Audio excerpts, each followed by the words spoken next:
La rentrée est là. Au secours. Bon, je te rassure, il est totalement possible de trouver l'équilibre entre le travail, les responsabilités de la vie et son propre bien-être. Et ce en gardant en tête une chose essentielle que je vais te partager aujourd'hui. J'ai moi-même connu des périodes d'épuisement mental total, avec une sensation de se sentir vidé en plein milieu de journée, une fatigue intense, un stress latent qui est en arrière-plan comme ça, durant toute la journée, et cette sensation d'être à fleur de peau, d'avoir envie de rien. Bref, je me suis sentie épuisée de tout cet investissement que je donnais à différentes choses, jusqu'à ce que je me pose la question, mais pourquoi je fais tout ce que je fais? Est-ce que ça a vraiment un sens? Quel est le but de tout ça, si je me sens pas bien à la fin de la journée? Est-ce que ce que je fais vaut toute mon énergie pour arriver au stade où j'étais tellement épuisée que mon âme ne répondait plus, quoi?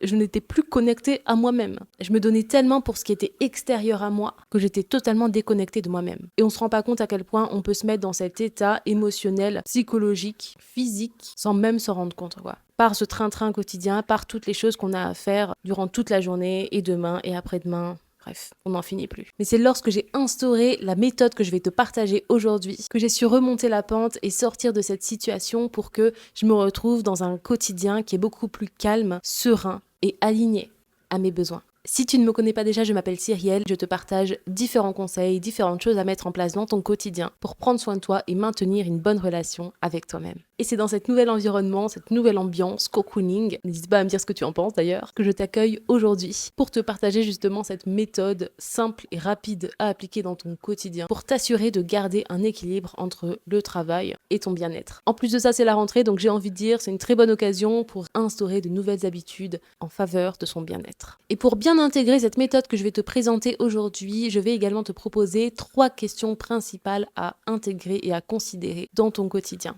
Puis en fin de vidéo, je vais te proposer 2 astuces, 2 conseils que tu peux concrètement appliquer à ton quotidien pour prévenir et réduire le stress. Ok, commençons. Donc cette méthode que je vais te présenter aujourd'hui n'est pas connue, ok, en tout cas je n'en ai pas entendu parler, mais c'est quelque chose que je partage à mes patients justement en séance et qui te permet de réorganiser ton quotidien, de réorganiser ton temps selon tes objectifs de la journée, selon tes différentes activités. Combien de fois t'es-tu senti épuisé et frustré parce que toute l'énergie que tu as dépensée dans la journée, c'était pour ton travail, pour les responsabilités du quotidien, pour les autres, mais cette énergie t'est rarement réservée pour toi. Et pourtant, c'est pas faute de vouloir avoir des temps pour soi. Peut-être que tu aimerais t'inscrire à un cours de Zumba, peut-être que tu aimerais du temps pour atteindre tes objectifs personnels, ou tout simplement te détendre, en fait, et prendre soin de toi, mais il t'est impossible et inenvisageable de faire quoi que ce soit après le travail tellement on est crevé en fait. Ok, permets-moi de te parler de quelque chose avant même de t'expliquer et de te partager cette méthode que tu peux appliquer dans ton quotidien.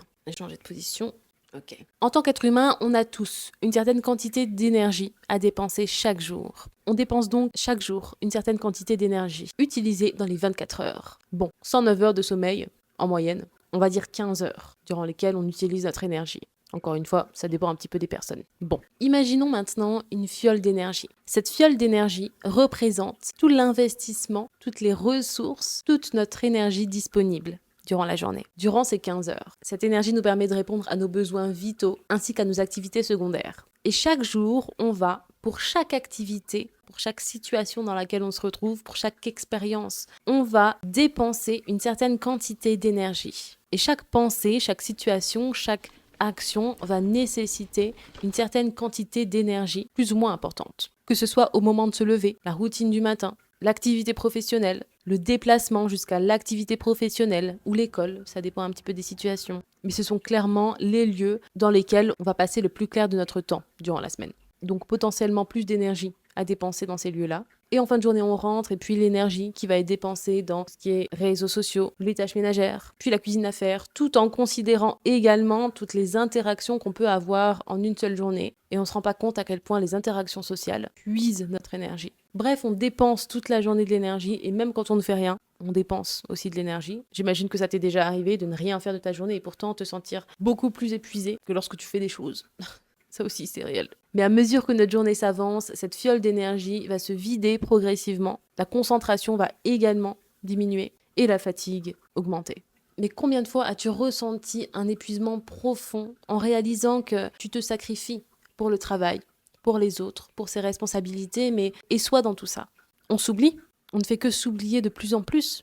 quand on ne remet pas en question le fait qu'on donne tout, justement, pour ce qui est extérieur à soi et que on s'autorise même pas un temps de répit, quoi. On s'autorise même pas de dire non lorsqu'on n'a pas les ressources. On s'autorise pas le repos lorsqu'on est super fatigué parce qu'on a quelque chose à faire, quoi, tu vois. Toi, t'es KO, en fait. Donc, cette méthode simple que tu peux appliquer, c'est justement de visualiser, estimer où est-ce que tu places ton énergie. Dans quelles activités je passe et je donne le plus de mon énergie aujourd'hui.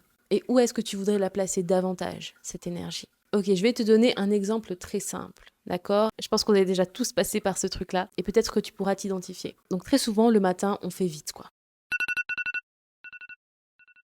Dès le réveil, on se lève, après avoir passé du temps sur le téléphone, on s'empresse de se préparer à la va-vite parce qu'on n'a pas le temps. On est juste dans le rush, quoi. Et on commence la journée dans un mood franchement pas ouf et assez stressé. Et on dépense beaucoup de cette énergie par le stress, alors même que la journée n'est pas commencée pour nous, quoi. Et si on s'autorisait à prendre plus de temps? Et si on s'autorisait à prendre le temps de ralentir, d'identifier les choses qu'on doit faire et les choses qu'on s'impose à soi-même de faire mais qui n'est pas nécessaire, les choses qu'on peut déléguer. On peut tous, à notre échelle, trouver 5 minutes. 5 minutes. 5. On se doit au moins ça, en fait. Je t'invite grandement à identifier toutes les situations pour lesquelles ton énergie va être davantage dépensée. Dans quelle situation? Dans quel moment de la journée?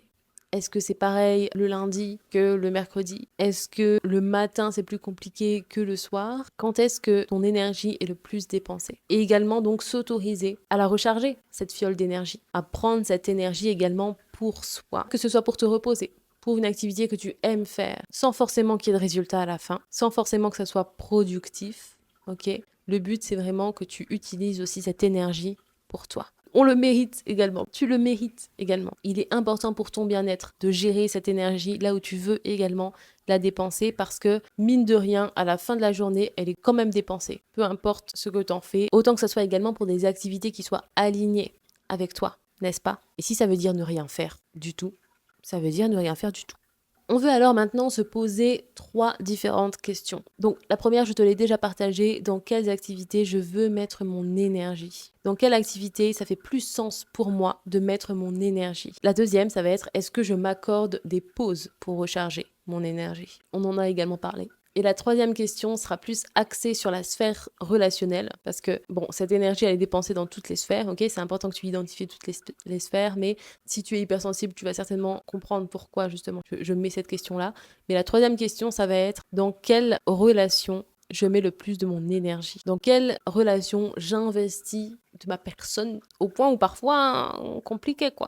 Au point où parfois, je me perds en fait. On ne se rend pas compte à quel point les interactions sociales sont énergivores. Et c'est là où justement, hypersensible TMTC, en fait. On peut utiliser beaucoup de notre énergie pour les autres de manière générale. Et je t'invite, lorsque tu es en interaction sociale, à voir si ce que tu peux ressentir n'est pas mélangé avec l'énergie de l'autre personne avec qui tu parles. La personne hypersensible va justement, par son empathie contagieuse, peut intégrer et absorber l'émotion de l'autre, ce que l'autre va émaner comme énergie. C'est là où justement c'est difficile de se détacher et c'est énergivore. On se rend pas compte à quel point ça nous épuise, quoi. Donc je t'invite lors de tes interactions sociales à identifier les personnes avec qui ton énergie est encore plus tirée vers le bas, les personnes avec qui tu sens que ton énergie au contraire elle est rebooster, tu vois. Il y a aussi ces personnes comme ça qui vont te rebooster, quoi, qui vont te donner la patate, ok? On peut identifier dans notre entourage ces personnes qui nous... Waouh, waouh, waouh, waouh. Et ce, toujours dans le même but de se recentrer sur ce qui est important pour soi, sur la manière dont on peut se ressourcer, les moments justement où, voilà, on sait que notre énergie va être drainée, comment on le gère, qu'est-ce qui peut être fait, qu'est-ce qui peut être mis en place. Ok, nous arrivons en fin de vidéo. Ici, je vais te partager 2 astuces, 2 conseils, de choses concrètes que tu peux mettre en place pour favoriser cet équilibre entre responsabilité, temps pour soi et bien-être finalement. Et la première, ça va être de te créer une routine apaisante, ok? La première heure que tu vas passer après ton réveil va être tellement importante pour ton humeur, pour l'état de stress ou de sérénité par lequel tu vas démarrer ta journée, tu vois. Lorsqu'on est stressé le matin, qu'on a boule au ventre dès le réveil, que voilà, ça va pas, eh bien, ça peut aussi influencer le reste de la journée. Donc, on veut au maximum apaiser, trouver le calme, ralentir, le matin. Des activités calmes et positives peuvent contribuer à une meilleure stabilité de l'état émotionnel pour le reste de la journée.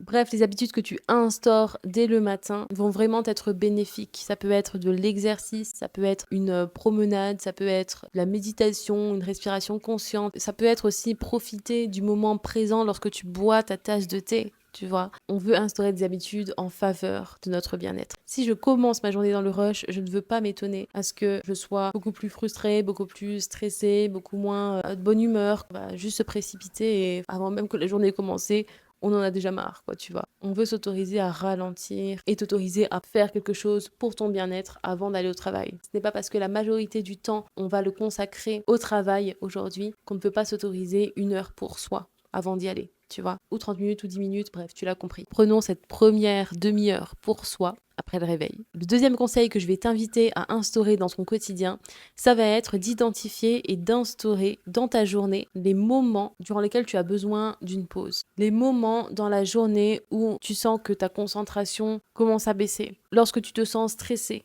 tendu, tu sens tes muscles contractés comme ça. Identifie chaque jour les moments où tu ne te sens pas forcément au top dans la journée et profite de ces moments-là pour lâcher prise. Ok, je vais me prendre 5 minutes. Encore une fois, ici, je parle que de 5 minutes. Tout ce qu'on peut prendre, on prend. Je t'invite chaque heure à prendre une pause de 5 minutes.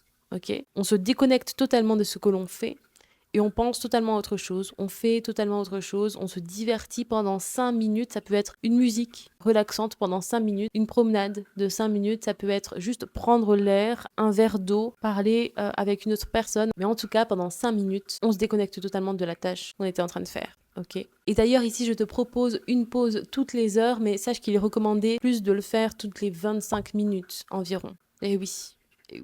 Parce que sache que le cerveau ne peut pas se concentrer autant de temps non-stop avant de perdre en efficacité. Ce n'est pas possible. Donc dans l'idéal, si tu peux prendre une pause toutes les 25 minutes, et je pense d'ailleurs aussi aux étudiants quand ils étudient, du coup, leur cours, leur examen, c'est vraiment important de pas trop rester dans ce truc-là parce que c'est en demander beaucoup à notre cerveau et ne pas donner les ressources pour. Donc t'imagines travailler 4 heures d'affilée sans pause, sans avoir des difficultés de concentration, sans avoir de la fatigue, des oublis, mais n'y pensons pas en fait, n'y pensons plus. En tout cas, ok. Bon, évidemment, cette durée d'attention des 25 minutes, ça dépend de différents facteurs. Du niveau de fatigue qu'on peut avoir, ça dépend de l'intérêt qu'on a pour la tâche qu'on est en train de faire, ça dépend de la complexité de la tâche, de l'environnement également. Mais gardons en tête qu'il est important de faire des pauses. Et plus tu t'écoutes, plus tu sauras quand est-ce qu'il est nécessaire. Bon, maintenant que tu sais comment réorganiser ton quotidien, rééquilibrer ton énergie par rapport aux activités que tu fais, tu dois savoir quelles activités de bien-être tu peux instaurer dans ton quotidien. Et c'est ce que je te partage